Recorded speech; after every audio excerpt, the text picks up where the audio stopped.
Assalamualaikum warahmatullahi wabarakatuh.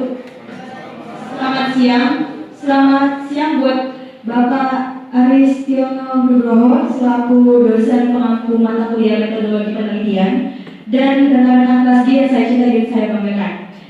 Pertama-tama izinkan saya untuk memperkenalkan rekan-rekan yang ada pada sesi 3 ini, yaitu saya sendiri Hana Veronica selaku moderator, ada pun penyaji Aldi Dharma Putra, pembahas 1 Bang Arif Firmansyah, pembahas 2 Bang Muhammad Dahman, serta juru kamera yang berada di balik kamera ini, Andi.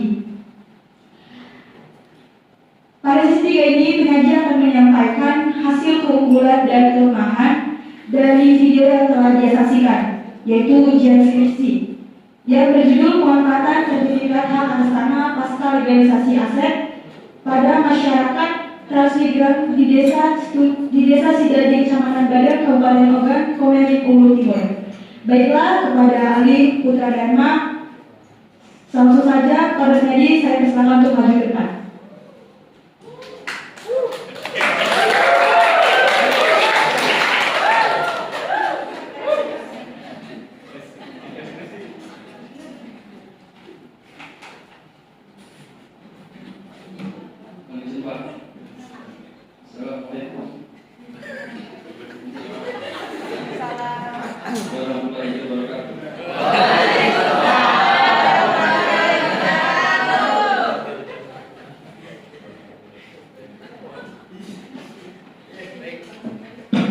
Saya Ali Putra Dharma sebagai penyaji judul skripsi yang berjudul pemanfaatan hak atas tanah pasca legalisasi aset pada masyarakat transmigran untuk pembangunan usaha di pengembangan usaha di Desa Sidoarjo, Kecamatan Boy Mengadang, Kabupaten Ogan, Komering Ulu Timur. Saya akan membacakan 5 keunggulan dan 5 kelemahan.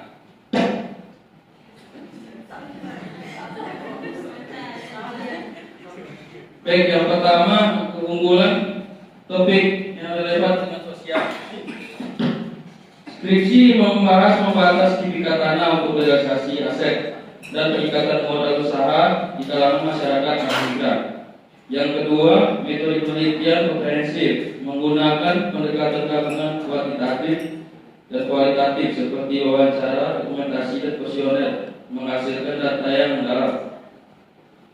3. Fokus pada literasi keuangan masyarakat, menyoroti pentingnya literasi keuangan seperti pemahaman tentang tabungan pinjaman dan investasi krusial untuk pengembangan usaha masyarakat.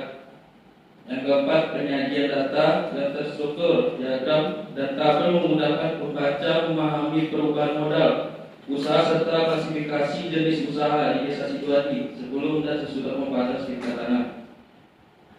Yang kelima, klarifikasi pendaftaran tanah, menjelaskan perbedaan antara pendaftaran tanah melalui program transmigran serta menghilangkan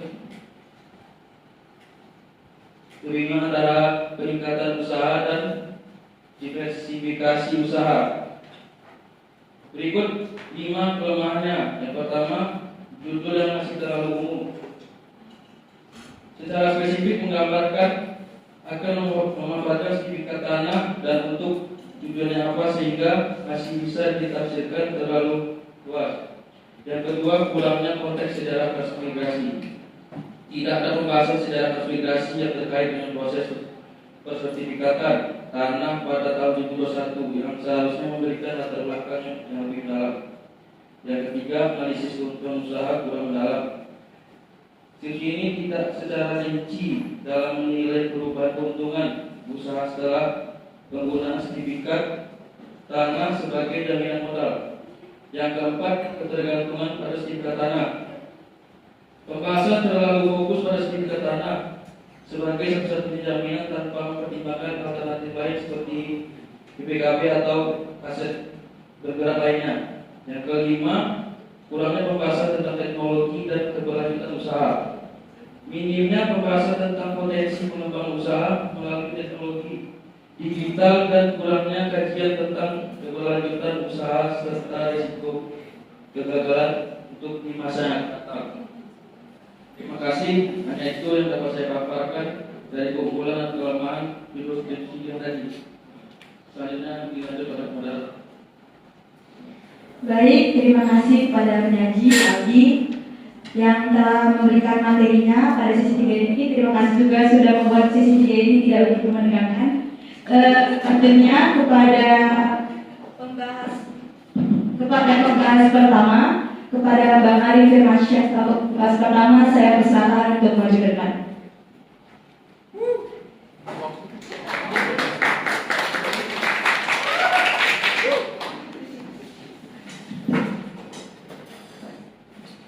Baik, terima kasih atas waktunya. Izin Pak, perkenalkan saya Ari Firmansyah. Di sini saya selaku pembahas satu ingin pertama itu menyangga atas kelebihan dari peneliti yang dibilang itu penggunaan metode penelitian yang komprehensif. Namun kalau dalam pandangan dari pembahas satu itu merupakan kelemahan dikarenakan bila kita melihat dari rumusan masalah dari ujian skripsi akhir dari ini, rumusan masalahnya itu hanya berfokus pada hal. Bila melihat pada kuantitatif harus ada pertanyaan berapa banyak atau sejauh mana. Dan juga selanjutnya saya melihat pada judul yang kurang tepat dengan isi penelitian, karena pada judul dikatakan transmigran, namun hanya meneliti transmigran yang berwira swasta. Dikarenakan transmigran itu cakupannya luas, dan juga jawaban peneliti atas perbedaan reforma agraria zaman Soekarno dengan transmigrasi zaman Soeharto kurang tepat. Karena diketahui bahwa untuk tidak membuat masyarakat trauma atas reforma agraria zaman Soeharto, maka pada saya ulangi, masyarakat trauma atas reforma agraria zaman Soekarno, Presiden Soeharto merubahnya menjadi transmigrasi, memindahkan masyarakat dari pulau dalam, Jawa, Bali, NTB, keluar pulau dan memberikannya lahan untuk hidup dan bertani. Maka dalam hal itu, bila judulnya itu transmigran, namun dalam isi penelitian itu hanya orang transmigran yang melakukan usaha, itu berkekuatan pemerintah judulnya. Paling cukup sekian dari pembahasan itu. Terima kasih. Baik, terima kasih kepada Bang Ari selaku pembahas pertama yang telah memberikan argumen dan tanggapannya dari materi yang telah disampaikan oleh penyaji. Selanjutnya kepada pembahas kedua, Bang Muhammad Dahlan, saya persilakan untuk menyampaikan argumen dan tanggapan yang ke depan.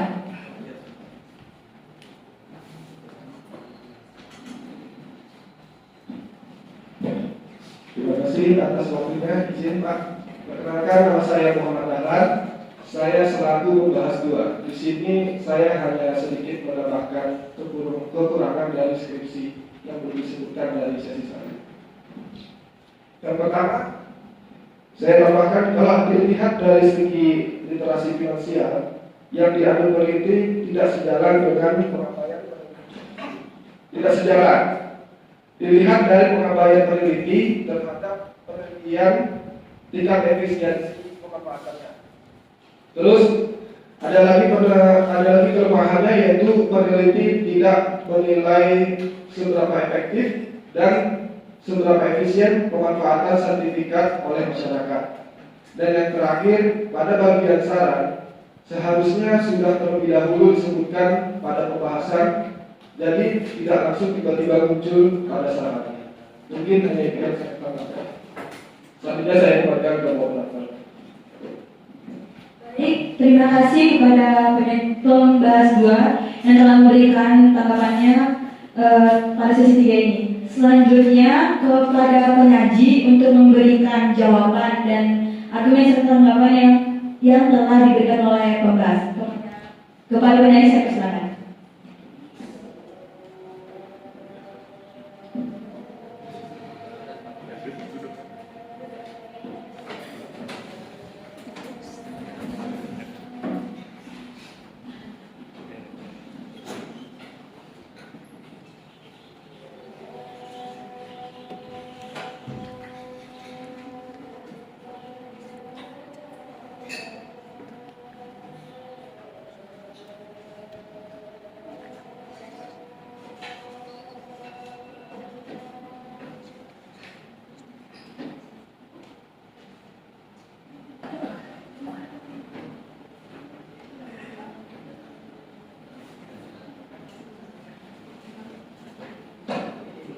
Saya lanjutkan untuk pembahasan 1 tadi menyanggah tentang keunggulan nomor 2 metode penelitian yang komprehensif. Sedangkan menurut pembahasan 1 metode penelitian tidak komprehensif karena metodenya yang tidak relevan.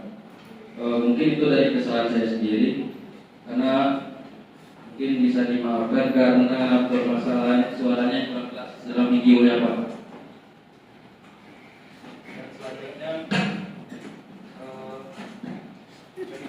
dua dari pembahasan tambahan adanya analisis keuntungan usaha yang perlu diperjelas. Nah, menurut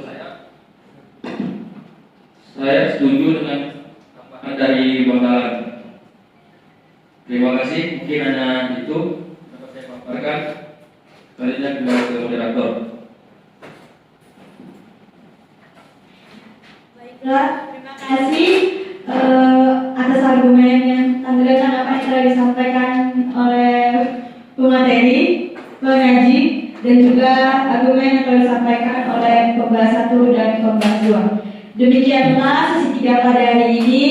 Saya moderator pamit undur diri. Sampai berjumpa di lain waktu. Assalamualaikum warahmatullahi wabarakatuh.